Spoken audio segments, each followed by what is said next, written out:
देश की धरती जिस चुनाव के जरिए सबसे ज्यादा सुर्खियों में आई, आज हम उसी धरती पर हैं वोट युद्ध के लिए। बाबा गोरखनाथ की धरती, गोरक्षपीठ मंदिर जिस धरती पर है वो गोरखपुर, जहां से मुख्यमंत्री योगी आदित्यनाथ इस बार अपनी किस्मत भी आजमा रहे हैं। तो आज वोट युद्ध गोरखपुर से। नमस्कार, मैं शेखर त्रिवेदी। इसमें कोई दो राय नहीं है कि उत्तर प्रदेश का चुनाव जितना दिलचस्प है, जितनी जंग इसकी तीखी होती जा रही है, आज उस तीखी जंग का सबसे तीखा मुकाबला, सबसे तीखी बातें इस गोरखपुर शहर से, जहां पर Samajwadi party, Bahujan Samaj party, Bharatiya Janata party, आम आदमी पार्टी और अलग अलग दल हर अपनी कोई किस्मत आजमाने के लिए मैदान में उतर रहा है। हम आपका अपने खास मेहमानों से परिचय करा देते हैं। हमारे साथ जियाउल इस्लाम साहब हैं, समाजवादी पार्टी का पक्ष रखेंगे। हमारे साथ अंकित मिश्रा जी हैं, भारतीय जनता पार्टी का पक्ष रखेंगे। हमारे साथ अनिल दुबे जी हैं, कांग्रेस का पक्ष रखेंगे। हमारे साथ सत्येंद्र जी हैं, भीम आर्मी का पक्ष रखेंगे।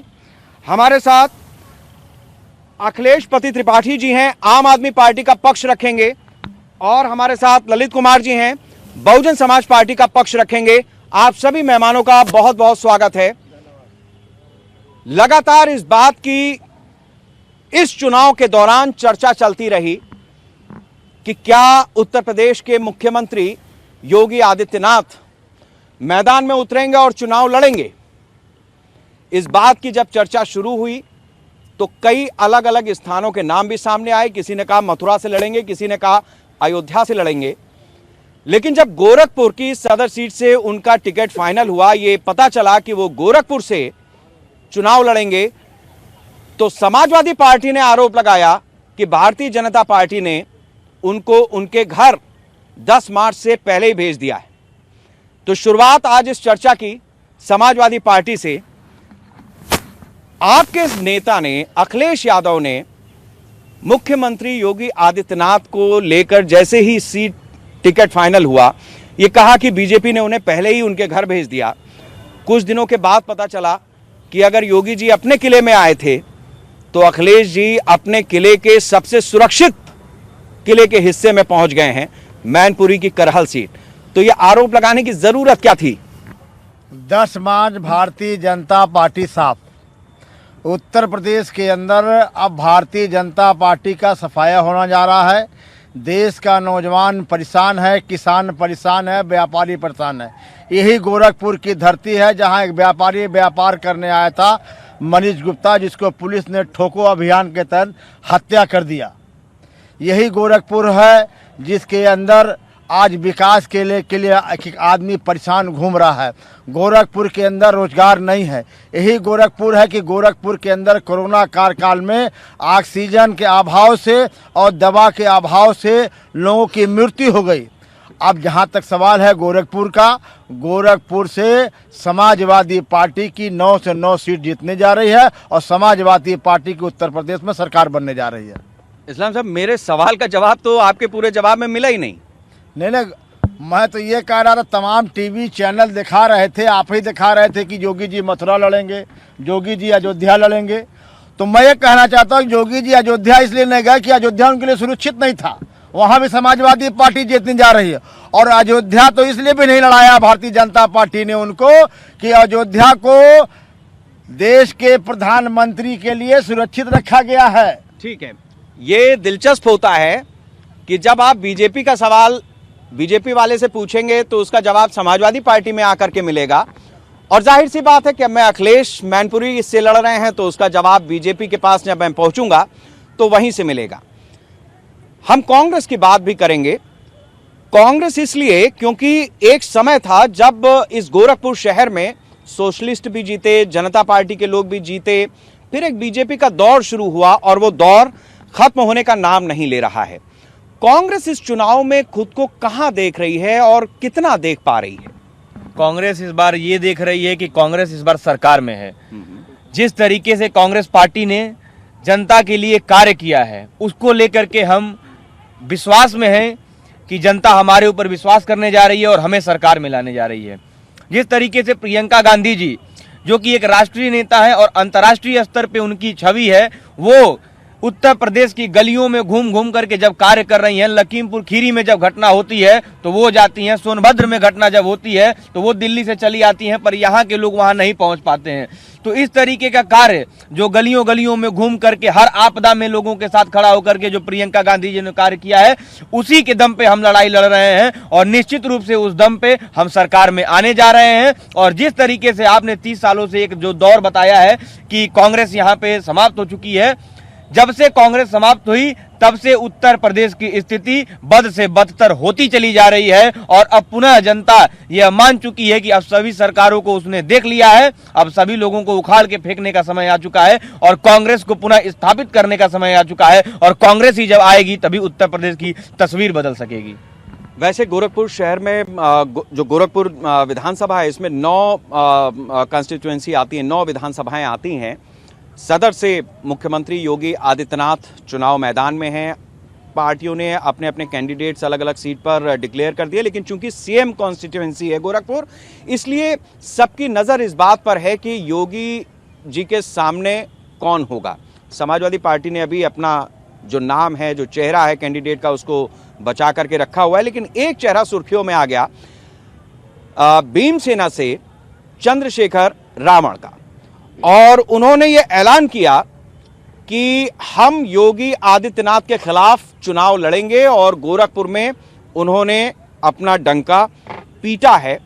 अब सवाल इस बात का है सत्येंद्र जी कि 40-50 दिन तक तो अखिलेश यादव के साथ में बातचीत चलती रही, और जब भी कोई नया इस तरीके का राजनीति में प्रयोग होता है जैसा चंद्रशेखर रावण ने किया, तो सुर्खियों में बने रहना भी एक काम होता है, उसकी भी एक गुंजाइश निकालते हैं।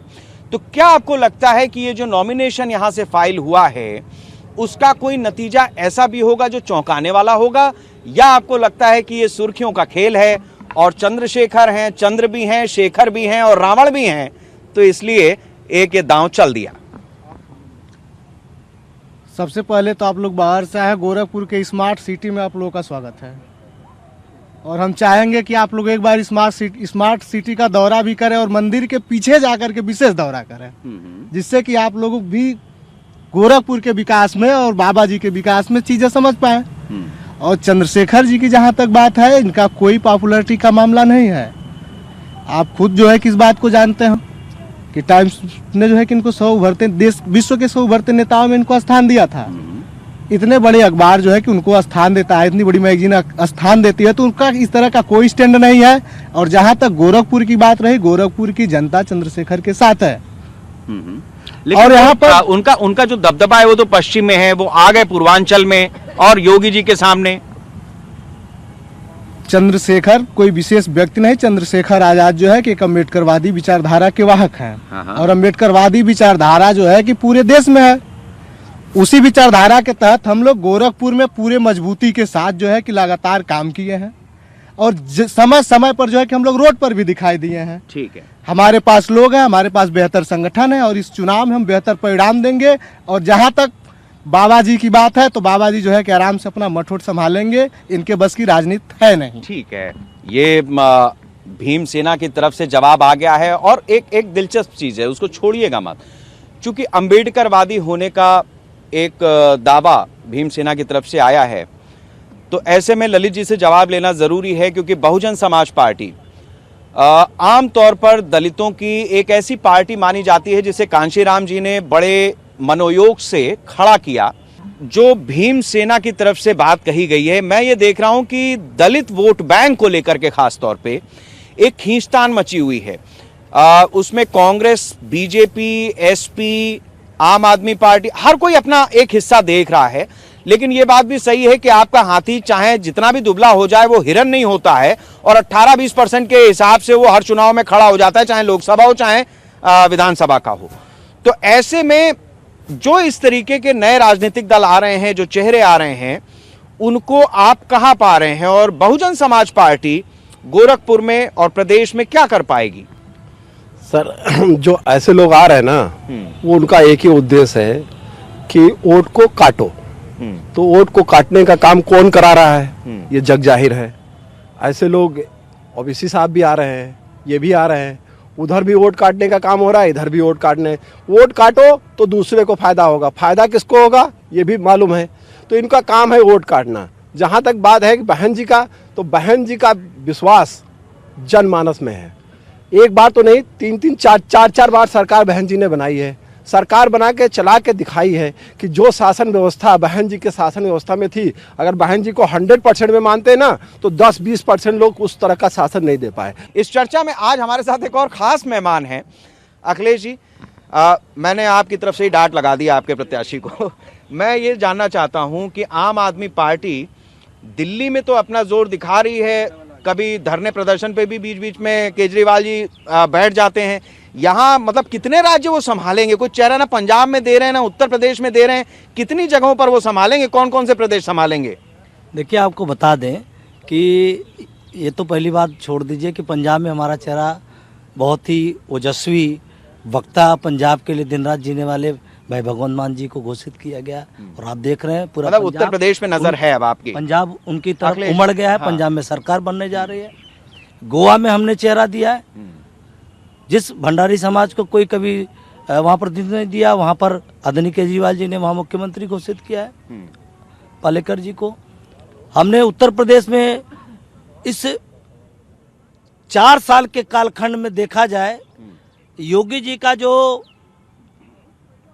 जो भय वाला राज्य था, जो कुछ खास लोगों का जो शासन चला, उसके खिलाफ अगर कोई एक मुखर आवाज उत्तर प्रदेश में विपक्ष का दिखा तो आदरणीय सांसद संजय सिंह जी का रहा। चाहे इनका जल जीवन मिशन में घोटाले को बेनकाब करने का काम किया, चाहे कोरोना के महामारी के काल में आपने देखा कस्तूरबा गांधी विद्यालय बंद थे। आज कोई स्वास्थ्य का मॉडल दिखाने की जरूरत पड़ती है भारत सरकार को, तो हम सीना ठोक के कहते हैं कि केजरीवाल जी ने एक ऐसा स्वास्थ्य का मॉडल बनाया, मोहल्ला क्लिनिक बनाया, जिसको देखने के लिए यूएन के सेक्रेटरी जनरल आते हैं। बिजली में देखिए, आज तक कोई सरकार कहती थी बिजली सस्ता नहीं हो सकता, केजरीवाल जी ने कहा बिजली सस्ती भी हो सकती है, निःशुल्क भी दी जा सकती है। इन बेईमानों का पर्दाफाश किया और आज पूरे देश के लोग देख रहे हैं केजरीवाल जी की तरफ और कह रहे हैं कि बिजली तो सस्ती हो सकती है, लेकिन केजरीवाल जी के साथ ये मैंने इसीलिए हर पार्टी का एक एक पक्ष ले लिया। अब भारी है भारतीय जनता पार्टी की। अंकित जी, तमाम आरोप जो लगे हैं मैं उसमें सवाल में जाया नहीं करूंगा, आपके पास वक्त है, आप आरोपों का जवाब दे दें। दूसरा बड़ी चीज ये है कि विपक्ष अलग अलग जो मसले आए हैं उसमें हर विपक्ष का ये दावा है कि उसकी वजह से वो आंदोलन चला, ये आंदोलन चला। तो आंदोलन तो आपकी सरकार में या प्रदर्शन आपकी सरकार में काफी हुए, सवाल इस बात का है कि मामला ढीला क्यों पड़ता नजर आ रहा है? क्यों आखिर विपक्ष को ये मौका मिला? अगर आपका शासन वास्तव में इतना बेहतर था, योगी शासन, तो आज इतने सवाल क्यों? देखिए, जहाँ तक आपको पता है कि भारतीय जनता पार्टी 2014 से जो भारतीय जनता पार्टी में जो जनता ने विश्वास रखा है और 2017 में भी जो उत्तर प्रदेश की जनता ने भी भारतीय जनता पार्टी में विश्वास जताया, वो कहीं ना कहीं भारतीय जनता पार्टी की सुशासन की सरकार के नाम पर ही जताया था। तो वही तो मैं बता रहा हूँ, जो पूर्वांचल जो है इंसेफ्लाइटिस का गढ़ माना जाता था, इतनी मौतें यहाँ जो है जुलाई और अगस्त के महीने में होती थी, लेकिन अब देख लीजिए वो मौतें कितनी कम हो गई हैं, बिल्कुल खत्म होने के कगार पे हैं। और इतना बड़ा परियोजना जो कि एम्स जैसी परियोजना उत्तर प्रदेश के गोरखपुर में लाना या गोरखपुर वासियों और पूर्वांचल वासियों के लिए एक बहुत बड़ी सौगात थी। आप फर्टिलाइजर कारखाना जो कि 5-5 प्रधानमंत्रियों ने वादा किया कि हम फर्टिलाइजर को फिर से चालू कराएंगे, लेकिन किसी प्रधानमंत्री के अंदर यह हिम्मत और कुवत नहीं जुट पाई कि उसको चालू करा सके। लेकिन यह भारतीय जनता पार्टी की डबल इंजन सरकार ने इस खाद कारखाने को पुनः चालू कराया। चाहे वो पूर्वांचल एक्सप्रेसवे की बात रही हो, पूर्वांचल के शहरों को, चाहे वो आपका आजमगढ़ हो, चाहे वो आपका मऊ हो, चाहे वो आपके गाजीपुर हो, जितने भी हमने जोड़ने का काम किया। जहां आजमगढ़ पहुंचने में आपको 8 से 10 घंटे लगते थे लखनऊ में, अब लोग 2-2 घंटे में आजमगढ़ पहुंच रहे हैं। तो यह सर किसने किया? अभी हम गोरखपुर को भी उस एक्सप्रेसवे से, लिंक एक्सप्रेसवे से जोड़ रहे हैं। या आप यहाँ पे वाटर स्पोर्ट स्टेडियम देख लीजिए, चिड़ियाघर देख लीजिए, नौका विहार देख लीजिए, रामगढ़ ताल का सुंदरीकरण देख लीजिए, नया सर्किट हाउस देख लीजिए, गोरखपुर कालेश्वर मार्ग देख लीजिए, कितनी सारी योजनाओं का मैं नाम बताऊं। ऐसे सभी विकास कार्य भारतीय जनता पार्टी की सरकार में हुए हैं और ये हम नहीं जानते हैं, उत्तर प्रदेश का संपूर्ण जनमानस भी जानता है और इसी विश्वास के साथ हम पुनः सरकार बना रहे हैं। एक चीज तो है कि जो विकास के काम है वो मैं जब जनता के पास आऊंगा तो इसकी तस्दीक उधर से करूंगा, लेकिन एक चीज है, एक बड़ी चीज मैं अपने दर्शकों के सामने जरूर रखना चाहूंगा कि पिछले 18-20 साल में लगातार हम लोग इस बात की कवरेज जरूर करते आए, जब भी सीजन आता था इंसेफेलाइटिस के जो मरीज थे, उनके जो बच्चे थे, उनकी मौतों का आंकड़ा हर साल ये चैनल पर एक सीजन की तरह हो जाता था कि गोरखपुर, देवरिया, बहराइच, इन सब जिलों से ये चीजें लगातार आंकड़े बढ़ते रहते थे उसके। मैंने इस चर्चा से पहले भी आंकड़ा लिया है, जो सरकारी आंकड़ा है, अस्पताल से जो आंकड़ा मिला है, 2021 में सिर्फ 17 बच्चों की मौत हुई है। ये एक बात मानी जा सकती है क्योंकि इंसेफेलाइटिस से गोरखपुर और आसपास के जो जिले हैं यहाँ पर बहुत बड़ी ये त्रासदी रही है। इसका आंकड़ा अगर कम हुआ है, लोगों के बीच में जागरूकता या सरकार के प्रयास कारगर हुए हैं, तो ये एक बड़ी चीज है जिसको लेकर के इसकी चर्चा आना जरूरी है। अब इसको हम आते हैं जियाउल साहब के पास। जाहिर सी बात है कि एक कमेंट उधर से बनता भी है। मैं दो चीजें आपसे समझना चाहूंगा। एक तो ये कि विकास के मामले में जितनी चीजें बीजेपी की तरफ से कही जा रही हैं, शेखर मेरा नाम है, तो ये जो चीजें हैं आप काउंटर करें, वो एक चीज है या गोरखपुर में जो एम्स बनी, तो ये जनता को मालूम है कि गोरखपुर की एम्स की जमीन श्री अखिलेश यादव ने मुहैया कराई थी। गोरखपुर के अंदर जो बनारस रोड बनने का काम शुरू हुआ और अखिलेश यादव की सरकार में हुआ। मैं स्वीकार कर रहा हूं मंच पर, मेरा दिल चौड़ा है कि गोरखपुर के अंदर जो चिड़ियाघर बना वो श्री मायावती जी के कार्यकाल में वो जमीन अधिकृत की गई, मगर चिड़ियाघर बनने का काम भी समाजवादी पार्टी के सरकार में चालू हुआ और जो वहाँ लाइन जो शेर भी आए वो भी इटावा से चल के आए। गोरखपुर के अंदर 500 बेड का जो हॉस्पिटल इंसेफेलाइटिस का बनाया गया, जो कोरोना कार्यकाल में काम आया, वो भी श्री अखिलेश यादव की सरकार बनाया गया। गोरखपुर के अंदर जो देवरिया को 4 लेन जोड़ने का काम हुआ, वो श्री अखिलेश यादव के सरकार में। एक बात और कहना चाहता हूँ कि फर्टिलाइजर के गुणगान गा रहे हैं और एम्स का गुणगान भारतीय जनता पार्टी के लोग गा रहे हैं। बता देना कि फर्टिलाइजर के अंदर आज भी चिमनी से धुआं निकला? आप बताओ ना, कोई चिमनी से धुआं वहां नहीं निकला। और एम्स की तो हालत यह है कि उससे अच्छा पीएससी का जो अस्पताल होता है वो हालात है। कोई डॉक्टर नहीं वहां पर है, कोई नर्सेस नहीं है, कोई इलाज नहीं हो रहा वहां, केवल बिल्डिंग बना दी गई। दिलचस्प चीज कही है जियाउल साहब ने। मैं आपसे ये जानना चाहूंगा ललित जी, चूंकि मायावती जी की एक जिक्र किया इन्होंने चिड़ियाघर वाले मसले पे। देखिए 2007 में मायावती जी की पूरी बहुमत से सरकार थी, उसके बाद अखिलेश आए, फिर योगी जी आए। तो सरकार होती है, वो डीपीआर तैयार करती है, कोई जमीन अधिग्रहित करता है, 5 साल तो यूं निकलते हैं, आपको भी पता है। तो क्या ये उचित है कि अगर किसी काम को बसपा ने शुरू किया वो सपा में कंटिन्यू रहे, या सपा ने उसको शुरू किया बीजेपी में कंटिन्यू रहे, या आपको लगता है कि नहीं रोक देना चाहिए और अपनी योजनाएं गिनानी चाहिए? देखिए, जहां तक आंकड़ों की बात है ना, बीजेपी आंकड़ों के जादूगर हैं। कोरोना में कौन मरा, आंकड़ा नहीं है। बेरोजगारी कहां पे है, आंकड़ा नहीं है। ये मेरा सवाल नहीं है, आप पहले सर, सवाल मैंने सवाल उस पे भी आ रहा हूं सर। तो पहले एक जवाब तो सर ये सुन लीजिए, ये आंकड़ों के जादूगर है। नौकरी किसको मिल रही है, आंकड़ा नहीं है। जहां तक ये विकास कार्यों का सवाल है, तो ये बीजेपी को भी सोचना चाहिए कि कांग्रेस का भी कुछ हिस्सा है विकास कार्यों में, जिसको ये गिना नहीं रही है। तो जो आप लाइन बता रहे हैं, ये तो डेवलपमेंट निरंतर रूप है जो चलता ही रहता है, इसको रुकना भी नहीं चाहिए। तो केवल ये अपनी उपलब्धि, टीका लगवाओ, टीका अगर कांग्रेस के सरकार में लगती थी तो फोटो नहीं आता था, अब टीका अब लग रहा है तो फोटो आ रहा है। तो ये जादूगर है सर, ये केवल आंकड़ों के जादूगर बताएंगे। ये लोग क्या है कि काम नहीं करना है, केवल आंकड़े बताना है। एक चीज आप लोगों ने भी और हमारे न्यूज इंडिया के तमाम दर्शकों ने भी चर्चा में जो नहीं देखा होगा वो ये है कि समाजवादी पार्टी बसपा की तारीफ कर देती है, बसपा के व्यक्ति कांग्रेस की तारीफ कर देते हैं। चूंकि बीजेपी रूलिंग पार्टी है और अपनी तरह की राजनीति करते हुए दिल्ली और राज्यों में अलग अलग सरकारों में है, इसलिए तारीफ भले ना करें, लेकिन इस बात से भी इनकार नहीं है, तारीफ करें ना करें वो आपका विषय है नेताओं का। लेकिन ये बड़ी बात है कि विकास के नाम पर ये जो जनता ने वोट देना शुरू किया है, इससे एक दूसरे का पहिया बन करके, और उसका लाभ तो हमें आपको ही मिल रहा है। जनता को ही मिल रहा है। ये एक दिलचस्प चीज है जो हिंदुस्तान की राजनीति में नए सिरे से प्रकट हुई है। मैं आपसे ये समझना चाहूंगा अखिलेश जी कि जब विकास की बात होती है, दिल्ली में जो चीजें पहले से तैयार थीं, जैसा बहुत सारी चीजें कांग्रेस के रिजीम में, बीजेपी के रिजीम में जब राज्य बना उस समय से शुरू हुई होंगी, उसको अपग्रेडेशन करके जिस तरीके से चीजों को ऊपर लाने का काम है, क्या आपको लगता है कि केजरीवाल सरकार ने उस काम को ज्यादा बेहतर किया है? और शायद यही वजह है कि उत्तर प्रदेश में आपको एक स्पेस मिल रही है कि आप मुफ्त बिजली का भी वादा कर लेते हैं, आप महिलाओं को पेंशन और भत्ता देने की भी बात अपने घोषणा पत्र में कर लेते हैं, अलग अलग तरीके के वादों इरादों के साथ आ जाते हैं।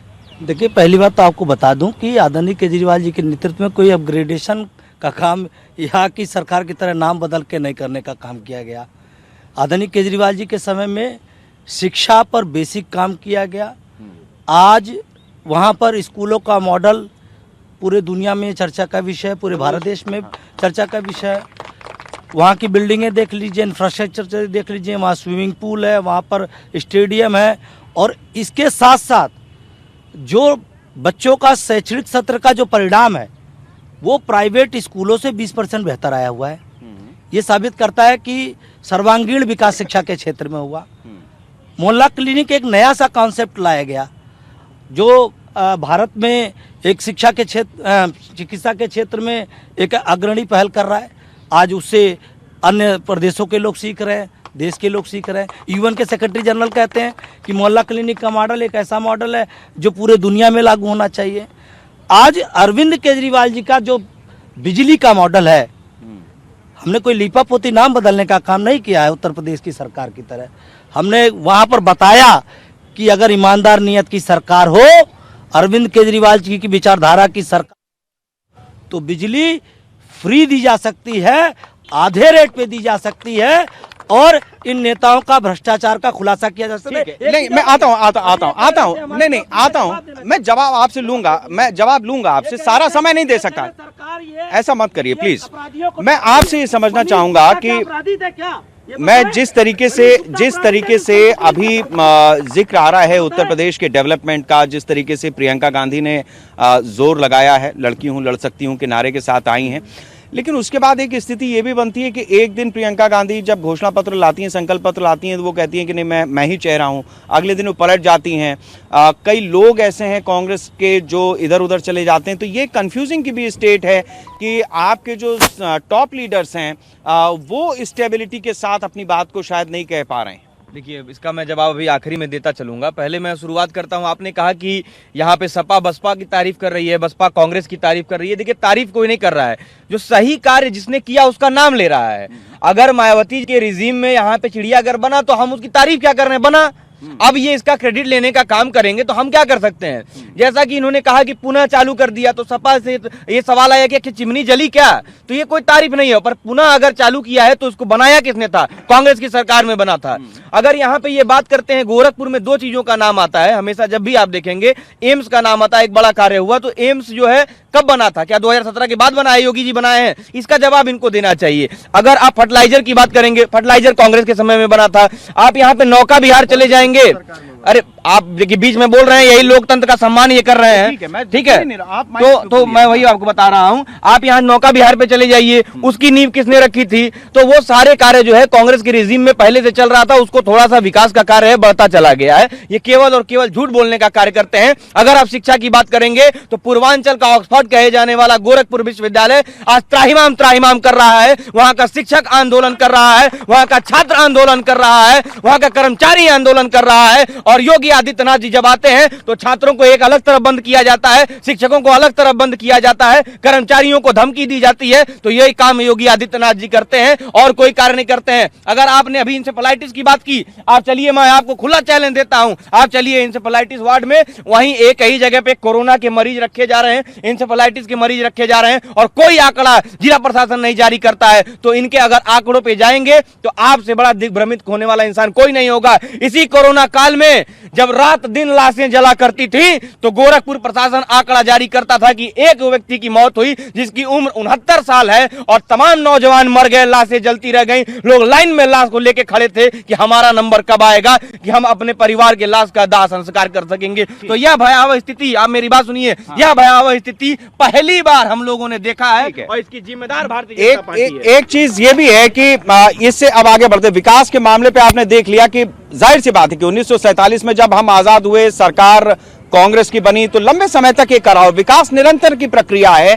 सवाल इस बात का है कि अपनी जेब भरने के अलावा अगर जो राजनीतिक दल सियासत में है वो किस तरीके से चीजों को लेकर के आगे बढ़ता है। मैं आपसे समझना चाहूंगा सत्येंद्र जी कि ये जब चुनाव आता है उत्तर प्रदेश का तो बड़ी चीज ये होती है कि विकास तो ठीक है, एक एजेंडा है, मसला है, उसमें अपनी अपनी तरह से दावे इरादे हैं, लेकिन जातिगत समीकरण के आधार पर इस चुनाव, क्या किसी भी चुनाव में उत्तर प्रदेश या देश की अलग अलग राजनीति आगे नहीं जा पाती। आपकी भी जो पार्टी है वो दलितों का प्रतिनिधित्व करती है, आपने अपने मुंह से कहा कि अम्बेडकरवादी। जाहिर सी बात है कि ऐसे में जो जातियों का समीकरण है, विकास के मुलम्मे पर कहीं ना कहीं आप पीछे से कास्टिज्म ही खेल रहे हैं, आप नहीं, सारे राजनीतिक दल। देखिए एक बात स्पष्ट कर दें, अभी आपने कहा अम्बेडकरवादी तो आप दलित, इस बात को एक सिरे से हम खारिज करते हैं और उम्मीद करते हैं कि आप लोग भी कर देंगे। बाबा साहब डॉक्टर BR अम्बेडकर देश के नेता थे, राष्ट्र के नेता थे, न कि दलित के नेता थे। नहीं, दलितों की राजनीति करने वाले उनके नाम का ऐसा प्रयोग करते हैं, हम नहीं कर रहे हैं, वो अपनी थाती बताते हैं, वो अपनी थाती बताते हैं। अरे आप दीनदयाल जी का नाम ले लेते, हम आपसे सवाल ही ना पूछते। आप नेहरू जी का नाम लेते, हम सवाल ही ना पूछते। नेताजी का नाम लेते, हम सवाल ही ना पूछते। आप ही कहते हो अम्बेडकरवादी। दीनदयाल जी की जहाँ तक बात है, दीनदयाल जी के नाम पर राजनीति करने वाले लोग इस देश को बर्बाद करने वाले लोग हैं, तो इसलिए मैं दीनदयाल जी का नाम नहीं लिया। दीनदयाल जी को तो इन लोगों ने बेचकाया। ठीक है, नेहरू जी एक हिसाब से ठीक थे, गांधी बाबा साहब के जो है कि उन्होंने समकक्ष में रहे, लेकिन उन्होंने इस देश में एक लोकतंत्र दिया। नेताजी इस देश में उन लोगों ने एक लोकतंत्र दिया। नेताजी कौन? नेताजी सुभाष चंद्र बोस, नेताजी मुलायम सिंह यादव, उनका, हाँ वो ठीक है। हम उनको जो है कि हम उनसे हमारा क्या मतलब है? क्या मतलब है? मायावती, बाबा साहब डॉक्टर BR अम्बेडकर और नेताजी को एक मंच पर आमना ले आइए। ये समझिए आप, ये इसीलिए ये तीखा सवाल जरूर रखता है, चोट भी पहुंचाता है, लेकिन यही हकीकत है कि आप जैसे ही आप फंसेंगे उसमें आप चक्कर खा जाएंगे। नेता भी इसीलिए चक्कर खा जाते हैं क्योंकि जातियों में उलझा हुआ समीकरण कोई बाहर नहीं पार पा पाता है। आप बताइए कि आप कह रहे हैं सबका साथ सबका विकास, लेकिन हकीकत यह है कि जो टिकट का बंटवारा अलग अलग पार्टियों के साथ साथ बीजेपी ने भी किया है, उसमें कास्ट फैक्टर या जिताऊ कैंडिडेट का ख्याल ऐसे रखा गया है जो जाति समीकरण से ऊपर नहीं है। देखिए, हम कभी भी जाति समीकरण लेकर नहीं चलते हैं, ना हम जातियों में भरोसा रखते हैं, जाति को बांटने में हम भरोसा भी नहीं रखते हैं। सबके साथ सबका विकास अगर कहीं परिलक्षित होगा तो हमारी पार्टी में होगा। मेरे साथी बता रहे थे कि शिक्षा के क्षेत्र में क्या किया भारतीय जनता पार्टी ने, भी इन्होंने ये बताना ये भूल गए। मान लीजिए इन्होंने गोरखपुर विश्वविद्यालय की बात की, आखिर उत्तर प्रदेश की पूर्ण बहुमत की योगी आदित्यनाथ की सरकार ने ही यहाँ आयुष विश्वविद्यालय की स्थापना के लिए कार्य शुरू किया है। यहाँ गोरखनाथ विश्वविद्यालय जो है वो भी बना, तो वो भी जो है इसी सरकार में बना और इसी गोरखपुर में बना। तो शिक्षा के क्षेत्र में भी है, स्वास्थ्य के क्षेत्र में जो 5 लाख तक गरीबों को निःशुल्क इलाज हम दे रहे हैं। और जो इन्होंने कोरोना की बात की, विश्व में सारे विश्व के लिए आपदा आई थी, केवल भारत के लिए अलग से बुलाया नहीं गया था इस आपदा को। और जिस तरह से भारत ने और खासकर उत्तर प्रदेश ने, जिस तरह से योगी आदित्यनाथ जी खुद कोरोना संक्रमित होने के बाद भी जिस तरह से दिन रात कार्य कर रहे थे, क्या उसकी तारीफ करना उचित नहीं है? आप बताइए कि कोरोना के समय में चाहे वो कांग्रेस पार्टी के पदाधिकारी रहे हो या सपा के पदाधिकारी रहे हो या आम आदमी पार्टी के पदाधिकारी रहे हो, कौन उत्तर प्रदेश में दिखता था? कहीं ना कहीं हमारे ही शासन प्रशासन के लोग, हमारे ही पार्टी के लोग, हमारे ही जो है लोग उन लोगों को राहत पहुंचाने का कार्य कर रहे थे। और इतनी बड़ी देश में आपदा आई और हमने मुफ्त वैक्सीनेशन अभियान, जो कि सभी लोगों को वैक्सीन की 1 डोज सारे लोगों को लग गई, दूसरी डोज भी लग रही है, और उसके बाद हमने बूस्टर डोज देने का भी मुफ्त में काम किया है। तो क्या उसका तारीफ करना क्या उचित नहीं है? आखिर जो कार्य हो रहे हैं उसकी हम तारीफ क्यों नहीं करना चाहते हैं? एक पूर्वांचल एक्सप्रेसवे, एक एक्सप्रेसवे जो है ताज एक्सप्रेस, यमुना एक्सप्रेसवे अखिलेश यादव जी ने बनवाया था। आज जब भी किसी चैनल में बैठते हैं उसका, आगरा एक्सप्रेसवे, उसका जो है नाम लेते रहते हैं। और हमने 4 एक्सप्रेसवे दिए उत्तर प्रदेश की सरकार ने। चार एक्सप्रेस वे दिए, चार हमने जो है उच्च स्तर की सड़कें बनाई। क्या उनका नाम लेना गलत है? हमने वो जो है 16 मेडिकल कॉलेज बना करके गए थे उत्तर प्रदेश में, और हम जो आए तो हमने अभी 52 मेडिकल कॉलेज पूरे उत्तर प्रदेश के लगभग हर जिले में। ये विकास की कहानी है। जब आप जैसे ही विकास पे आएंगे, आप देखिए कि कितनी तेजी से चक्का चलता है, और जैसे ही आप जातियों के समीकरण में उलझेंगे, ये पूरा का पूरा पहिया थम जाता है। गोरखपुर से उत्तर प्रदेश के मुख्यमंत्री योगी आदित्यनाथ खुद अपनी किस्मत आजमा रहे हैं।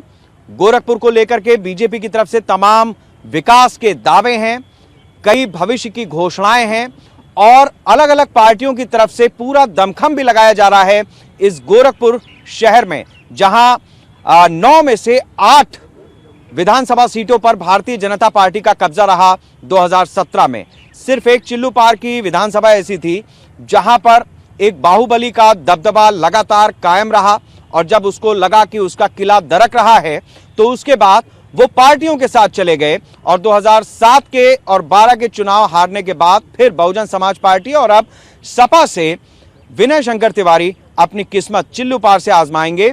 तो ये गोरखपुर का एक बाहुबली इतिहास भी है, जिसका जिक्र लगातार बीजेपी की तरफ से किया जाता रहा है कि उसने बाहुबलियों को उनके असल ठिकानों तक पहुंचा दिया है।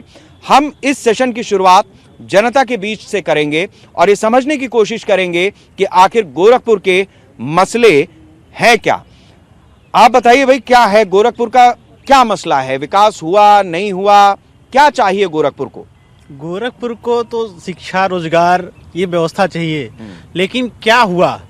यही गोरखपुर के योगी आदित्यनाथ जी थे। जब ये सांसद हुआ करते थे, मुख्यमंत्री नहीं होते थे, तो गोरखपुर विश्वविद्यालय को बार बार कहते थे कि हम इसको केंद्रीय विश्वविद्यालय बनाएंगे। लेकिन जब से वो मुख्यमंत्री बने, केंद्रीय विश्वविद्यालय की बात तो दूर, छात्रों को और शिक्षकों को लाठियों से पिटवाने का कार्य इसी ने किया है। ये गोरखपुर है जहां एम्स को लेकर के बड़ी बड़ी घोषणाएं ये करते रहते हैं, लेकिन क्या वास्तव में एम्स कार्य कर रहा है, जिसके वजह से लोग यहाँ से लखनऊ जाके क्यों दवा करा रहे हैं? तो जब जनता से समस्या पूछी जाए तो थोड़ी समस्या बताइए ताकि उसके जवाब आएंगे। अगर आप आरोप प्रत्यारोप में पड़ेंगे, भले आप किसी पार्टी के समर्थक हो, लेकिन रहने वाले तो गोरखपुर के हैं ना। आप अपने जिले की, अपनी विधानसभा की बात कीजिए। यहाँ पे सबसे बड़ी समस्या है वाटर लॉगिंग। ठीक है, यहाँ पे बाढ़ में जितनी हमारी समस्या नहीं, उससे ज़्यादा इस बारिश में हो गई, और हमारे घरों में कम से कम कुछ नहीं तो 2-2 फीट 3-3 फीट पानी भरा रहा, और उसका कोई हल न नगर निगम निकाल सका, न यहाँ के प्रशासन। दूसरा, हमारे बच्चों का भविष्य एकदम अधम में पड़ा हुआ नजर आ रहा है। अभी यूनिवर्सिटी में बहुत सारे प्रधानाचार्य लोग और प्रोफेसर लोग धरने पर बैठे हुए हैं, और न जाने क्यों हमारे बच्चों का भविष्य, शिक्षा एकदम अधम में नजर आ रहा है। हमारे बच्चे इंजीनियरिंग करके नौकरी मिलेगी कि नहीं मिलेगी भगवान जाने। तो ये सारी समस्या हमारे सामने है। एक पिता होने के नाते मेरे सामने बहुत बड़ा एक समस्या उभर के सामने आ रही है कि मौजूदा स्थिति में क्या होने जा रहा है। आप आम आदमी पार्टी की टोपी लगाएं, समर्थक हैं आम आदमी पार्टी के? सर। गोरखपुर के हैं? Yes sir. गोरखपुर के मसले बताइए। सर, गोरखपुर का सबसे बड़ा मसला ये है कि अगर मैं रोड पे निकल रहा हूँ, मेरी माँ या बहन प्रेग्नेंट है, तो मुझे अगर शहर में आना है, मतलब जिला अस्पताल में आना है, तो क्या मेरी बहन आधे घंटे के अंदर जिला अस्पताल पहुंचेगी कि नहीं पहुंचेगी? अगर मेरा भाई पढ़ रहा है, क्या उसको नौकरी मिलेगी कि नहीं मिलेगी? ये बताइए। ये यहाँ से सांसद भी रह चुके हैं, विधायक भी रह चुके हैं। एक आदमी ऐसा बता दे, कोई ऐसा स्कूल हो या कोई ऐसा हॉस्पिटल हो जहाँ पे आप अपने बच्चे का और अपने माँ बाप का इलाज सही से करा पाए। ये एक सांसद, विधायक, चिकित्सा, ठीक है, हो गया, समझ रहे हैं। चिकित्सा, शिक्षा और रोजगार, ये 3 मसले। अरे भाई, सबके पास जाना है, अकेले आप नहीं हो। आम आदमी पार्टी के बड़े समर्थक है भाई, हैं? क्या मसला है गोरखपुर का? गोरखपुर का मसला खराब है। अच्छा, मसला ही खराब है। कोई समस्या है? हाँ, शिक्षा विभाग बेकार है। हैं? शिक्षा बेकार है यहाँ का। शिक्षा? हाँ। क्या करते हो आप? बीएड कर चुके हैं। बीएड कर चुके हो जी। तो सरकारी नौकरी ढूंढ रहे होगे जी। प्राइवेट स्कूल में डाला है कोई फार्म वार्म? जी। वहाँ भी नहीं मिली? नहीं मिली। कितना परसेंटाइल है? 75% है। 75% है। और काहे से आपने पढ़ाई की है? काहे के टीचर बनोगे? बच्चों को पढ़ाने के लिए टीचर। अरे काहे, किस सब्जेक्ट के टीचर बनोगे? समाजशास्त्र। समाजशास्त्र के जी। तो समाजशास्त्र पढ़ाने के लिए जो है आपको सरकारी विद्यालय ही चाहिए। हाँ, चाहे प्राइमरी में लग जाओ तो भी कोई दिक्कत नहीं है। जी। हैं? जी। ये है, ये सवाल इसलिए मौजूद है कि इन्होंने समाजशास्त्र से अपनी डिग्री ली है, ग्रेजुएशन, पीजी और बीएड भी किया है। हो सकता है कोई पीएचडी भी बैठा हो, लेकिन प्राइमरी स्कूल में अगर जॉब निकलेगी तो ये सब अप्लाई करेंगे। अब आप बताइए कि उस पीएचडी और उस प्राइमरी स्कूल का आप क्या कॉम्बिनेशन बना रहे हैं। मैं ये चीज इसलिए उठा रहा हूं कि हमारी जनता को ये समझने की जरूरत है कि हम जो पढ़ाई कर रहे हैं, हम जिस डिग्री को ले रहे हैं, उसका हम करेंगे क्या। हमारे यहां राजा बेटा बना के डिग्री लेके फिर दिल्ली मुंबई भेज देते कि जाओ भाई नौकरी ढूंढो, और जब ना मिले तो उत्तर प्रदेश हो चाहे मध्य प्रदेश हो, कोई भी प्रदेश हो, वहां सरकार को गिरियाओ। तो ऐसे काम ये संभव नहीं है, ये संभव नहीं है। ये जनता के हिस्से की बात है जिसको मैं रख रहा हूं। आप बताओ भाई क्या मसला है गोरखपुर का। सर ये फर्टिलाइजर जो स्टार्ट हुई हम लोग की, जमीनें हम लोग से ली गई, कंपनी वहाँ की आई, गुजरात से आई, वर्कर वहाँ से बंगाल से आए, तो गोरखपुर वालों को उसमें क्या मिला। और आज 56 दिन हो गए फर्टिलाइजर स्टार्ट हुए, कितनी बोरियां वहाँ से निकली वो तो ये बता दें। धुआं नहीं निकला, उनसे पूछ लीजिए कितनी बोरियां निकली। ठीक है, पूछ लीजिए उनसे। ठीक है। अब इस बात को उत्तर प्रदेश के लोग भी समझें, ये दिलचस्प चीज है। मैं आपके पास भी आऊंगा इसका जवाब लेने। जिसने फैक्ट्री डाली वो गुजरात से आया, मतलब उत्तर प्रदेश में ऐसे लोग नहीं हैं जो फैक्ट्री डाल सकें इस तरीके की। आप समझिए इस चीज को, सरकार डाले या फिर वो प्राइवेट लोग हैं गुजरात से आए। लेबर कहां से चल के आया? बंगाल से। मतलब यहां पर ऐसे लोग नहीं हैं जो उस जगह पर काम कर सकते। ये स्पेशलाइजेशन है पब्लिक का। आप बताओ भाई क्या नाम है आपका? शुभम सैनी। शुभम सैनी, क्या करते हो? बीए का तैयारी करते हैं। बीए की तैयारी कर रहे हो? बीएम क्या तैयार कर रहे हो? अरे बीए का first year, second year? First year. हाँ। इंटर पास हो गए? हाँ पास हो गए। बिना एग्जाम दिए? हाँ। हैं? हाँ। बिना एग्जाम दिए? हाँ। क्या करोगे ऐसे? क्या सोचा जीवन में क्या करना है? तैयारी करेंगे। और इन सबसे पूछोगे कि नौकरी कहाँ मिलेगी, क्यों नहीं दिया? कल को मान लो इनकी जियाउल साहब की सरकार आ जाए तो इनसे पूछोगे नौकरी कैसे देंगे तुम्हें? ये बेरोजगारी भत्ता भी गिन के देंगे? पता नहीं कैसे देंगे। कैसे लोग को मांगोगे तो है ना इनसे। हाँ, अंकित से भी मांग रहे हो, बीजेपी वालों से? हाँ? बीजेपी पता नहीं। ये समझिए आप। हाँ बताओ सर, मसला जो है वो कानून का है। कानून व्यवस्था पूरी तरीके से ध्वस्त है। किसने छेड़ा? किसने छेड़ा नहीं, किसको छेड़ा? गोरखपुर में अंकुर शुक्ला की हत्या कर दी जाती है, और साहब के जो जिन लोगों ने जिससे गठबंधन किया 15-15 सीटें बांटी हैं, वो अपने गाड़ी में बैठा के उसको ले जा रहा है, कोर्ट में सरेंडर करा रहा है। ये क्या कानून व्यवस्था ध्वस्त नहीं है गोरखपुर में? नहीं है। पहले ठीक थी। हाँ, पहले ठीक थी। पहले की बात नहीं कर। अगर आप पूरे तरीके से आप प्रमाण पत्र बांट रहे हैं कि मेरे सरकार में कानून व्यवस्था बहुत अच्छी है, बहुत अच्छी है, मैं कैसे मान लूं बहुत अच्छी है कि जब एक हत्यारों को आप गाड़ी में बताओ। जा रहे कोर्ट ठीक है, ये बताओ, हाथा में जिस दिन छापा पड़ा था, मसला कुछ भी था, शटर वटर व्यक्तिगत मुद्दा था, हाथा से कोई मतलब नहीं है। वो मतलब विधायक वहाँ ठीक है? हाँ एकदम ठीक है। बाहुबली उनके ऊपर, बाहुबली तो टैग लोग लगाते हैं ना। हाँ। बाहुबली टैग लोग लगाए हैं। हाँ। मेरे कहने का मतलब ये वीरेंद्र शाही और हरिशंकर तिवारी गलबैया करते थे गोरखपुर में, उनकी बात नहीं, पकौड़ी साथ साथ खाते थे। जैसे मेरे सामने जो दिक्कत मैं वो बता सकता हूँ आपको ना। अब आप पूछेंगे मेरे पिताजी के समय का, उनके पिताजी का समय का, तो वो मैं नहीं बता पाऊंगा। नहीं बता पाएंगे। ठीक है। मैं जो अभी बुनियादी जो दिक्कत है, हाँ। अभी एक बच्चे का हत्या कर दिया गया, उसके घर में गया था, उसकी हत्या कर दिया गया। यहाँ इतना सरकार के साथ के लोग उसको गाड़ी में बैठाते हैं और ले जाके कोर्ट में सरेंडर करा दिया। दौर बदला है, ये सवाल इसीलिए लिया था कि दौर बदला है, समस्या भी बदली है, और जिसकी सरकार है पलट करके नौजवान सवाल पूछेगा। बाप दादा के समय पे क्या हुआ उससे उतना मतलब नहीं है। राजनेता अपनी कुर्सी बचाने के लिए एक दल से दूसरे दल जा रहे हैं, जो जातिगत समीकरण है उसके आधार पर जा रहे हैं, या जो पार्टी उन्हें जीतती हुई लग रही है, जहां एकोमोडेशन है वहां पर जा रहे हैं। ठीक है, हो गया भैया, बात हो गई, आपकी बात आ गई। उधर भी आए? अच्छा भाई चलो, इतने प्यार से बुलाओगे तो आना ही पड़ेगा। बताओ। मैं बताना चाहूँगा जो हमारे भाई साहब बताए हैं, मैं ये बताना चाहूँगा आजकल जो भी कानून व्यवस्था गड़बड़ है, कुछ भी हो रहा है तो लोग उसमें जाति ढूंढ रहे हैं। हाँ। उसमें जातिगत एक ढूंढ रहे हैं कि उसके आगे कौन सा टाइटल लगा है। तकलीफ हो रही है आपको? बिल्कुल तकलीफ हो रहा है। क्या होना चाहिए? और ये मैं सभी पार्टी क्या चाहिए ये बताओ, सुझाव। एक विशेष पार्टी के तरफ से नहीं बोल रहा हूँ, इसमें हाँ। सभी पार्टियां जो भी हत्या जो भी हो रहा है आजकल, उसमें सभी लोग उस पार्टी का टाइटल, उसके नाम के आगे का जो उसके नाम के आगे जाति जोड़ा है, उससे वो उस घटना को जोड़ने का प्रयास कर रहे हैं। ये उस घटना को घटना के स्तर से नहीं बल्कि उसको जातिगत। एक अच्छी बात है, इस नौजवान ने बहुत अच्छी बात की, इसके लिए तालियां। कि अगर कोई माफिया है, गुंडा है, उसकी जाति मत देखो, और जाति मत देखो। अगर कोई गड़बड़ है समाज में तो वो गड़बड़ है। हम जरा उधर बहुत सारे लोग खड़े भी हैं, इधर भी चलते हैं, थोड़ा खड़े वाले तो भागी, मतलब खड़े का खालसा होता है भाई। आओ बताओ क्या है समस्या गोरखपुर की, कुछ मसला है? नहीं, हमको तो ऐसा लगता है अच्छा है। सब ठीक ठाक है? गोरखपुर बिल्कुल फन्ने का, पन्ने का सब बढ़िया, बाबा का राज बढ़िया, हाँ सब बढ़िया, कि इस्लाम साहब का राज बढ़िया, सब बढ़िया हो सब बढ़िया है। ये बहुत पॉजिटिव आदमी है। हाँ भाई आप बताओ। अभी कुछ साथी मेरे बोले हैं, बीजेपी साथी, कि गोरखपुर में एम्स बना, चिड़ियाघर बना। अरे समस्या बताओ, भाषण न दो। समस्या यही तो समस्या है कि हमको ये बताइए आप कि ये बनने से हमारे साथियों को कितना रोजगार मिला। अच्छा कौन रोजगार मिला, मतलब कहाँ उससे किसको नौकरी मिल गई। तो बात हो रही थी अभी जनता के बीच से कि जो हम डिग्री हासिल कर रहे हैं, अरे भाई अच्छा हाँ आप बताइए।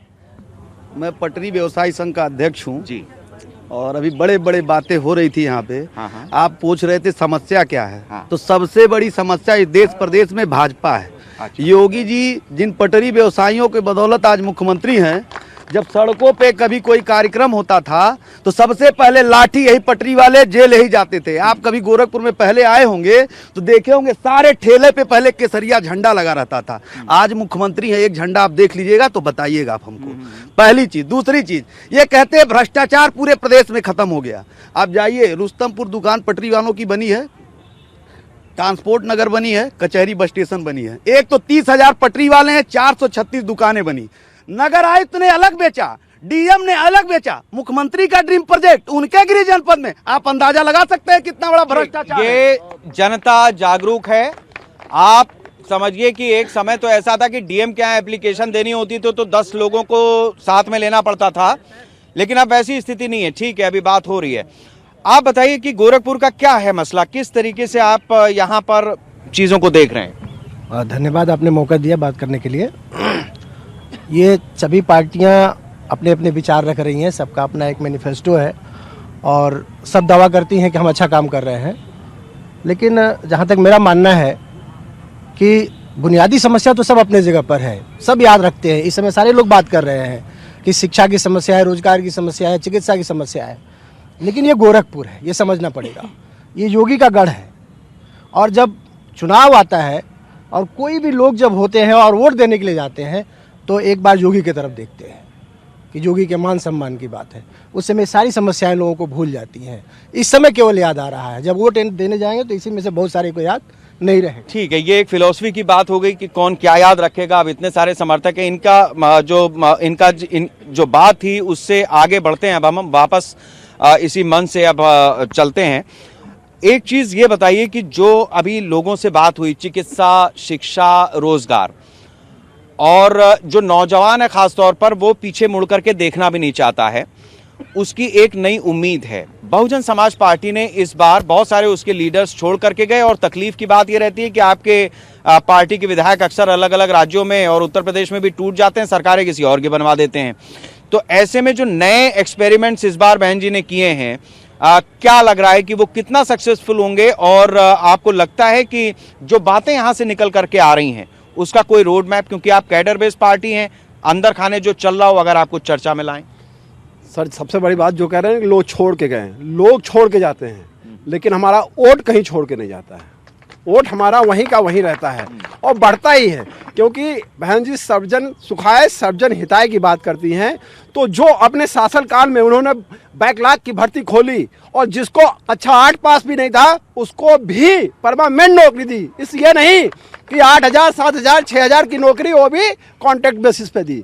तो बहन जी जब आएंगी तो सबको रोजगार देने का सबसे बड़ा काम उनका है कि रोजगार देंगी। डेवलपमेंट, एक मिनट सर, जो लोग कहते हैं ना कि डेवलपमेंट, इन्होंने स्मार्ट सिटी का एक सपना दिखाया लोगों को, सपना, वो सपना ही रह गया। बहन जी ने लखनऊ को, जब लखनऊ को डेवलपमेंट कर रही थी तो कह रहे थे कि पैसा बर्बाद हो रहा है। आज वही लखनऊ स्मार्ट सिटी है, वो बहन जी की देन है। एक्सप्रेस वे का जो सपना हुआ, जो एक्सप्रेस वे बना, यमुना एक्सप्रेस वे, वो बहन जी का सपना था।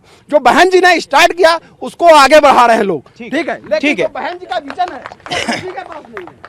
एक चीज ये समझनी होगी, विकास सतत प्रक्रिया है, उस पर बार बार बात हो रही है। मैं अब आपसे ये समझना चाहूंगा कि जो कास्ट कॉम्बिनेशन है उसको लेकर के हमने देखा है, खासतौर से जो कांग्रेस की सीट आई है, जो सूचनाएं आती हैं उसमें ये भी बताया जाता है कि अब तक 50 टिकट डिक्लेयर हुए, उसमें 24 ब्राह्मण हैं, इतने ओबीसी हैं, इतने मुस्लिम हैं।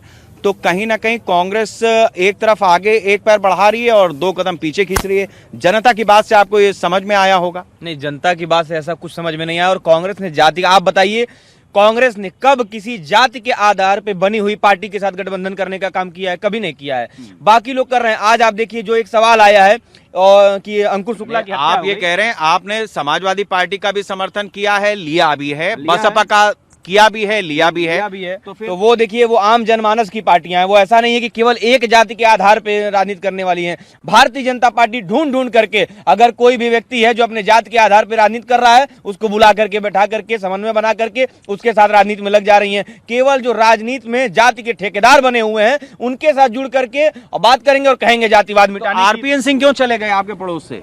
आरपीएन सिंह क्यों गए वो उनका मसला होगा। उनको कांग्रेस पार्टी लीडर्स हैं आपके? नहीं, लीडर है, लीडर है, नहीं। मंत्री रहे केंद्र में। बिल्कुल हाँ। बिल्कुल रहे हैं। तो सत्ता के जो लोलुप लोग हैं वो सत्ता के साथ जा रहे हैं। जो सत्ता के लोलुप लोग नहीं है वो संघर्ष करने को सड़कों पे आ रहे हैं। आप बताइए आरपीएन सिंह जी ठीक है बड़े नेता थे, आप बताइए पिछले 5-10 सालों में कितनी बार आपने उनको सड़कों पे देखा है? तो जो सड़क में नहीं, जो राजमहलों में रहने का काम करेंगे वो सत्ता जाते ही सत्ता के साथ हो लेते हैं। उनकी चिंता हम नहीं करते हैं। जो एक सवाल आया मैं पहले उस पर आना चाहता हूं। अंकुर शुक्ला का मामला जिस व्यक्ति ने उठाया वो हिमांशु श्रीवास्तव है। और ये एक व्यक्ति जो उनके प्रतिक्रिया में कह रहे हैं कि जो जात देख करके लोग उठाते हैं उनको ये पता होना चाहिए कि इनके पार्टी के लोग, भारतीय जनता पार्टी के लोग 15-15 सीटें देते हैं और वो किस आधार पे देते हैं उन्हें पता होना चाहिए। और वही व्यक्ति ले जाके सरेंडर करवा देता है और तब आप बात करते हैं कि हम जो है अपराध के खिलाफ है। आप अपराधी के साथ हैं, अपराध के खिलाफ अब हो गया। देखिए विकास, आप देख रहे हैं ना, ये जनता पकड़े इस बात को। आप किसी भी पार्टी के समर्थकों को, मुझे उससे फर्क नहीं पड़ता, लेकिन आप देखिए कि विकास के पहिए में जाति की तीली कैसे आती है। आप देखिए ये कितनी बड़ी चीज है। इसीलिए सियासत बारी कही जाती है। मैं साथ साथ बताता चलता हूं। अब मैं अखिलेश जी से करता हूं, चूंकि अखिलेश जी आपने बताया कि स्वास्थ्य के मामले में, शिक्षा के मामले में दिल्ली ने एक मॉडल पेश किया है। उत्तर प्रदेश से आप बहुत सारी उम्मीदें और बहुत सारे समर्थक आपके, मैं तो परेशान हो गया कि कोई टोपी लगाए ना मिले तो उससे सवाल पूछूं। मैं आपसे समझना चाहूंगा कि कोरोना का चूंकि इस चर्चा में मामला आया और हर राजनीतिक दल ने उस सवाल को उठाया है, दिल्ली हो या महाराष्ट्र हो, महाराष्ट्र का कोई है नहीं, दिल्ली में आपकी सरकार है, फुल फ्लेजेड सरकार है, मोहल्ला क्लिनिक, तमाम एक अस्पताल, बावजूद इसके मौतों का आंकड़ा आपको लगता है कि कहीं से कुछ तो छूटा है, कुछ तो चूक हुई है? देखिए आदरणीय केजरीवाल जी के नेतृत्व में दिल्ली में कोरोना मैनेजमेंट का जो एक मैकेनिज्म दिया गया वो पूरे देश ने उसको अपने अंदर उतारा। चाहे वो नहीं, मौतें हुई ना वहां पे, सुन लीजिए। हाँ। चाहे वो होम क्वारंटाइन का मामला हो, उत्तर प्रदेश की सरकार ने वहां से नकल किया, चाहे वहां पर घर घर ऑक्सीमीटर पहुंचाने की बात हो और लोगों का एक लोगों का कॉल पे डॉक्टरों को टेलीफोनिक कंसल्टेंसी देने की बात रही हो। इस चर्चा में जो मसला उठा, नहीं मेरी बात सुनिए, इस चर्चा में जो सवाल उठा वो ये था कि अस्पतालों में जगह नहीं थी, चिताओं की लाइन लग गई और इंजेक्शन महंगे मिल गए। मुझे वो चचा खान का वो भी याद आता है, ऑक्सीमीटर की ब्लैकमेलिंग, ये सब तो दिल्ली में भी हो रहा था। सुन तो लीजिए, देखिए दिल्ली में जो मैनेजमेंट रखा आदरणीय केजरीवाल जी ने, कम से कम दिल्ली के यमुना में लाशें तो बहती हुई नजर नहीं आई। मेरे ख्याल से उत्तर प्रदेश में नजर आई, उत्तर प्रदेश में नजर आएंगे ना फिर वो आपके, मैं तो मीडिया वालों को मैंने भी नहीं देखा ना, मतलब कि उन्होंने दिखाया कि कहां पे लाशें बह रही थी, उत्तर प्रदेश में बह रही थी, कहां पे लोग सड़कों पे मर गए, एम्बुलेंस नहीं मिला लोगों को। उत्तर प्रदेश दिल्ली में मिल रहा था, दिल्ली में लोगों को मिल रहा था, अस्पतालों में भर्ती हो रहे थे साहब। ये तो ऐसा मत कहिए अखिलेश जी, ठीक है, सुन तो लीजिए। हाँ सुन तो लीजिए। हाँ, आज सही बोलिए। उत्तर प्रदेश में चुनाव है, लोग सवाल कर रहे हैं। अभी हमारे भाजपा के साथी कह रहे थे कि अपराधियों को ठोका गया इस सरकार में। मैं पूछना चाहता हूं, गोरखपुर का व्यापारी सम्मानित मनीष गुप्ता व्यापार क्या अपराधी था? एक और सवाल है, एक सवाल और है, क्या जिनको इनके अब ये पहले बैठ जाइए, पहले ये सदन नहीं है भैया, वो किसान, मैं अन्ना नहीं हूँ ना, किसान जिसको उन्होंने मार ये चीज देखने वाली है कि जो सवाल था उस सवाल से अलग हट गए और बातें आ गई। ठीक है, हो गया। अब फिर ऐसे मत करिए। अब जियाउल साहब की बारी है, जरा समझिए इस बात को। ये बड़ा इंपॉर्टेंट फैक्टर है। मैं जातियों पे चला रहा था और वो धर्म का ख्याल ही नहीं आया मुझे, चर्चा में धर्म का ख्याल ही नहीं आया मुझे। अभी जब आपके पास आया तो जातियों की जो तीली थी वो फिर धर्म की तरफ ले आई। ये एक बड़ा विषय है। जियाउल साहब, आप माने या ना माने, लेकिन जब जाति और धर्म की राजनीति होती है, हकीकत यह कि कोई पार्टी न तो पीछे रहना चाहती है न रहती है। कैंडिडेट्स की लिस्ट उठा करके देख लीजिए, और अगर पोलराइजेशन एक तरफ से होता है जैसे 2014 से हिंदवाने में हुआ, तो उससे पहले जो मुस्लिमों का एक ध्रुवीकरण की राजनीति होती थी जिसको तुष्टीकरण कहते थे, तो दूसरी पार्टियां लाभ लेती थी। ये हिंदवाना 2014 से एक हो गया तो 17 भी चला गया, 19 भी चला गया, 22 में सबकी बिल्कुल खाट खड़ी है। उत्तर प्रदेश का चुनाव मुद्दों पर आधारित चुनाव है। 2014 में प्रधानमंत्री जी गोरखपुर आए थे, कहा था विश्वविद्यालय को केंद्रीय विश्वविद्यालय का दर्जा देंगे। मैं आपके सवाल पर भी आता हूं। मगर अखिलेश यादव ने गोरखपुर में मदन मोहन मालवीय इंजीनियरिंग कॉलेज को विश्वविद्यालय का दर्जा दे दिया। अखिलेश यादव काम विकास के काम पर चुनाव लड़ रहे हैं।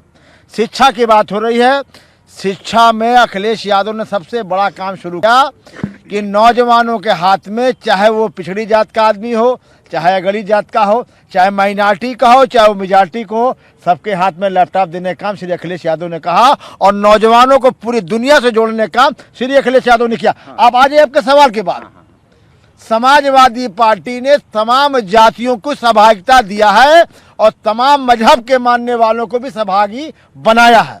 ये मैं स्वीकार करता हूं कि इस देश के अंदर जाति व्यवस्था है, मगर सारी जाति व्यवस्थाओं को सामूहिक करने का समाजवाद ने किया है। और अखिलेश यादव का सीधा कहना है कि समाजवाद और अम्बेडकरवाद मिलकर के भारतीय जनता पार्टी को 10 मार्च को समाप्त करने जा रहे हैं और समाजवादी पार्टी को उत्तर प्रदेश में सरकार बनने जा रही है। थोड़ा सा कंफ्यूज हो गया, मतलब आपने भीमसेना को तो किनारे कर दिया और रावण साहब बड़े गुस्से में थे, और इधर मायावती जी की आप रावण साहब के बारे में चर्चा इसलिए समाजवादी पार्टी का एक एमवाई फैक्टर बोला जाता है मुस्लिम यादव समीकरण, तो कहां सारे पिछड़ों को ले लिया होता तो आज स्वामी प्रसाद मौर्य की जरूरत ना होती। नहीं, समाजवादी पार्टी ने का सूची उठा के देख लीजिए कि सारे जातियों की, सारे धर्म के मानने वालों की सहभागिता रखी है। चाहे गोरखपुर का टिकट देख लीजिए। मैं कहना चाहता हूं, किसी गोरखपुर के अंदर उपेंद्र शुक्ला जो भारतीय जनता पार्टी का बड़ा मजबूत नेता थे और कार्यकर्ता थे, और ये योगी जी को गोरखपुर के अंदर सांसद बनाने के लिए रात दिन एक करते थे। मगर जब भारतीय जनता पार्टी के राष्ट्रीय नेतृत्व ने श्री उपेंद्र शुक्ला को उपचुनाव के अंदर लोकसभा का प्रत्याशी बनाया, तो योगी आदित्यनाथ जी एक भी मीटिंग करने के लिए उपेंद्र शुक्ला के लिए नहीं आए। मगर आज उपेंद्र शुक्ला का परिवार हाशिए पर राजनीति पहुंच गए, तो अखिलेश यादव ने उनको आशीर्वाद देके उनके परिवार को अपने गले से लगा करके, और समाजवादी पार्टी उनको सहयोग देना जा रही है। आज गोरखपुर की स्थिति राजनीति की हो गई है कि भाई वहां बोल रहे चलेगा शायद वहां से कि गोरखपुर के अंदर भारतीय जनता पार्टी को गोरखपुर की जनता करारा जवाब देने जा रही है। और जहां तक हमारे साथी जो हैं, जो भारतीय जनता पार्टी से आए हैं, मिश्रा जी, मैं उनसे कहना चाहता हूं कि गोरखपुर में एक विकास हुआ है, सांड का विकास, आवारा पशु का विकास, गंदगी का विकास, गोरखपुर के अंदर केवल ही विकास हुआ है। ये बड़ी बात आपने कही। एक चीज मुझे ये बताइए कि अभी ये जो अन्ना पशु हैं, जो मसला आपने उठा दिया है, सपा ने इसके लिए क्या सोचा है? मतलब मैं ये जानना चाहूंगा कि जैसी सपा की सरकार अगर आती है तो ये सब कैसे गायब होंगे? भाई मैं तो इतना कह सकता हूं कि हमारे राष्ट्रीय अध्यक्ष की सोच कितनी आगे चलती है कि आज एक्सप्रेसवे की बात इन्होंने किया। नहीं, सुन हमारी बात साढ़ पे रही है। हम साढ़े पे आ रहे हैं, हम आइए मत आ जाइए, नहीं फौरन आ जा रहे हैं। हम साढ़ पे आ रहे हैं। आगरा एक्सप्रेसवे पर 5 साल पहले हरकुल उतरा था। इनकी सोच 5 साल के बाद है। समाजवादी पार्टी की सरकार बनेगी। साढ़ कैसे रोकोगे ये बताओ? समाजवादी पार्टी की सरकार बनेगी, साढ़ जो है उनके लिए कोई व्यवस्था बनाई जाएगी। नहीं, आवारा पशु के लिए व्यवस्था बनाई जाएगी और व्यवस्था बना करके उनको कंट्रोल किया जाएगा। अभी व्यवस्था है नहीं। मैं आखिरी, मेरे पास समय है 1 मिनट का। अंकित जी, ये पूरा समय आपका। आपकी इच्छा हो तो आप आरोपों का जवाब दे दें, और आप चाहें तो जो नौजवानों ने सवाल उठाया है आप उनको संतुष्ट कर लें। देखिए, बहुत सारे आरोप लगे हैं हम लोग को, चूंकि आरोप उस पर लगता है जो मजबूत होता है और जिससे उम्मीद होती है कि वो सही कर सकेगा, इसलिए आरोपों की कोई बात नहीं है। आरोप लगने भी चाहिए। तो जहां तक बात रही, अभी हमारे साथी ने कहा कि जो है हम जातिवादी हैं, तो ये तो सब लोग जानते हैं कि भारतीय जनता पार्टी एक ऐसी पार्टी है भारत की जो कभी भी जातिवाद के आधार पर न बनी है वह दीनदयाल जी के अंत्योदय सिद्धांत पर काम करती है। हम सबके विकास की बात करते हैं, सबके साथ की बात करते हैं, ये तो सरासर गलत बात है। और जहाँ तक कि विकास कार्य रहा है वो तो मैं बहुत पहले चर्चा कर चुका हूँ। कितने सारे विकास कार्य हैं, उसका अगर नाम गिनवाने जाएंगे तो उसमें बहुत सारा समय लग जाएगा। और आम आदमी पार्टी का उदय आप जानते हैं कि जिस आंदोलन से हुआ था, और अरविंद केजरीवाल ने खुद कहा था कि मैं कोई राजनीतिक पार्टी नहीं बनाऊंगा। उसके बाद से किस तरह वह सत्ता की मलाई खाने, किस तरह से पार्टी बना करके सरकार चलाने के लिए। कोई जवाब आप देंगे जो सवाल उठे थे? रोजगार, देखिए रोजगार की अगर आप बात करेंगे तो भारतीय जनता पार्टी की सरकार ने लगभग 5 लाख रोजगार, अगर ये मानदेय और वो सब जो कॉन्ट्रैक्ट बेसिस के रोजगार जोड़ेंगे तो लगभग 10 लाख से ज्यादा रोजगार हमने दिया है। चाहे वो 69,000 शिक्षकों की बात हो, 1 लाख से अधिक पुलिसकर्मियों की बात हो, अन्य सारे विभागों के आंकड़े सार्वजनिक है, उनको आप देख सकते हैं। और विकास का कार्य चूंकि समाजवादी पार्टी फिर से मेरे पास हो गया। अब मैंने जनता, अब मेरी बात भी सुन लो, ऐसे थोड़ी होता है। इधर से भी जो बातें थी वो ली गई हैं और जनता ने भी अपनी बात को रखा है। अरे ठीक है, गोरखपुर की जनता जो लोग हैं वो अपनी बात को रखने के लिए लगातार अभी भी ऊर्जावान हैं। इसमें बहुत अच्छी बात है कि गोरखपुर के लोग इतने ऊर्जावान हैं, लेकिन समय की सीमा होती है, फिर मामला कटने लगता है। इसमें कोई दो राय नहीं है कि गोरखपुर से एक नया विजन भी मिला है, जो जनता ने दिया है, जो युवाओं ने दिया है कि पिछला छोड़ो और आगे की राह पकड़ो। हकीकत यह है कि जो समस्याएं हैं उनका कोई ठोस जवाब इस चर्चा में ऐसे राजनीतिक दलों की तरफ से अभी भी नहीं आ पाया है जिसको लेकर के ये सुनिश्चित किया जा सके कि हाँ, अमुक पार्टी या अमुक दल इस चीज को ऐसे खत्म करने वाला है। ये सब बातें हैं जिसको आने वाले समय में एक बार फिर से जनता परखेगी और ये समझने की कोशिश करेगी कि आखिर उसने जो प्रयोग किया वो इस चुनाव में, चुनाव के नतीजों में कितना सार्थक हुआ, और 5 साल के बाद एक बार फिर से उस चीज की समीक्षा करेगी। लेकिन इसमें कोई दो राय नहीं है कि गोरखपुर में चूंकि मुख्यमंत्री योगी आदित्यनाथ खुद किस्मत आजमा रहे हैं, इसलिए यह हॉट सीट बनी हुई है। देश भर की निगाहें, प्रदेश भर की निगाहें इस सीट पर हैं, और दूसरे छोर पर यह पूरब है और उधर पश्चिम की तरफ अखिलेश ने मैनपुरी से करहल सीट से पर्चा भरा है। यानी पूरब और पश्चिम का ये जो भाग्योदय है वो किस तरीके से समा बांधेगा, किसका सूरज ज्यादा तेज चलेगा, उगेगा, ये आने वाले 10 मार्च को पता चल जाएगा। फिलहाल गोरखपुर से न्यूज इंडिया के दर्शकों के लिए वोट युद्ध में आज इतना ही। नमस्कार। अगला शहर, अगला वोट युद्ध। नमस्कार।